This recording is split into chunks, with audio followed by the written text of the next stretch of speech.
Hey guys, so today what I'm going to be speaking about is a miracle with Saint Raphael. And the guy that he performed the miracle on was Dimitrios Vakalopoulos. Sorry, I had to remember that. Dimitrio was 24 years of age when he was playing soccer, okay? Now, he had a fracture, and sure enough, they took him to hospital. Now, upon arriving to hospital, though, he suffered something else. He suffered thrombosis and also pulmonary embolism. For those that wish to have a look at it on the internet, feel free to research what it is. So what I'm going to do now is I'm going to introduce Vasily, and also I'm going to do a voiceover over his interview on national TV, where they explain the miracle and so on. So just have a look at this. So this is Vasily here, and like I said before, the reporter's just pretty much summing up how he came to hospital, what he came for, and basically the complications that came up once he was at hospital. Οι γιατροί δεν δίνουν στους γονείς του ελπίδες. So he's in hospital, and the eve of his operation, the doctors, two doctors, which were the two high top doctors of that hospital, told the mother that unfortunately he's got minimal chances of making it. So what the mother's done is she's got a little booklet of Saint Raphael with all the miracles he's performed, and she's placed it next to his bedside table to read. So now what I'm going to do is I'm going to put it back on Vasily, where he's going to explain to us what he did with that little booklet his mother gave him, and I'll be doing the voiceover. In the little booklet, it stated how the holy relics of Saint Raphael were found in Mytilene. I liked it, so I kept reading, and I came across his miracles, and I said, Saint Raphael, if you do exist, why don't you come here and perform a miracle to me that I'm suffering? So the lights went out so I can go to sleep. I closed my eyes, and suddenly, you know when someone comes and shines 200 torches in your eyes, you feel something? Well, that's what it felt like. So I opened my eyes, and I was not dreaming, and I saw the bright light.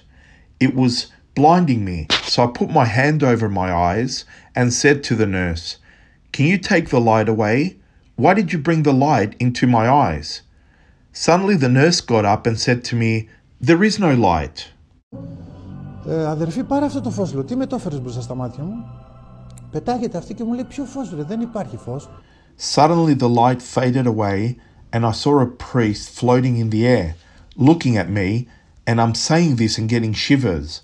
He had his hands crossed over, and he was looking at me.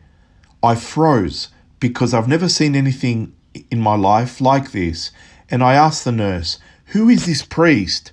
How did he come? And why is he in the air? The nurse replied, Dimitri, are you okay? There is no one there. And I said, of course there is. I could actually see him alive, and if I reached over with my hand, I could grab him. And he was looking at me. So I asked him, who are you, Father? How did you get in here? And he says, you called me to come here. And as I was thinking who it might be, he disappeared and then reappeared, this time with more of an authoritative look, and he said, do you doubt that I exist and that I can make you well? I got scared. I said, Father, you told me to believe in you. Who are you so I can believe? And he said, my name is Raphael, and I came here to heal you. So the reason I stopped it here is because, as we can see, he opened his beautiful heart, okay? He didn't have strong faith, and he doubted a lot, but he opened his heart. I was in shock, and I said again, the unbeliever that I was at that time, come closer, Saint Raphael, so I can touch you. Why are you so far away? Come closer so I can touch you and believe you. And Saint Raphael replied, see, you don't believe at all. I suddenly saw him dropping from the air and coming towards me, and I quickly called the nurse and said, come here, come here. And I grabbed her and I put her in front of me and the priest, like a barrier. And I kept saying, the priest is coming. And I put her there in front of me, to protect me because I thought he might punish me for not believing. And I saw him go straight through her body as he came straight up against my body and my face. I could not talk. I was speechless. I was in shock. He suddenly reached out his right hand and he placed it on my lungs for about 10 seconds. I felt like I was shaking up and down for as long as he had his hands on my lungs.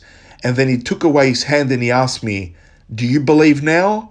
At that moment, I felt like a weight came off me, like 250 kilos. And I said, "Saint Raphael, I believe you from inside my heart. And I promise you that when when the hospital finishes, I'm going to come and find you wherever you are." The next day was the day of the surgery. And sure enough, the doctors went to check his lungs. Now, look what happens here on the tests. Τα πνευμόνια του Δημήτρη ήταν καθαρά. Dimitri's lungs were clean, the thrombosis had cleared, and the blood was flowing as per normal in his veins. Mr. Spiro, the head doctor, said, "I believe you, young man, because we thought you were going to die and you lived." He even said to my parents that Dimitrios was ready to go to his coffin as he was about to die. And it is like the saint put his hand and said, "Don't worry, I'm here." Then the doctor said to my mother as well, "Your son has someone up there, someone that is looking after him." Και προνοεί για το παιδί σας. Thank you all. God bless you all. I still, as I say, I pray for you all morning and night. Like just a sinner that I am. I'm nothing special, but I'll keep you all in my prayers. Much love and thank you for the support. God bless you. Thank you.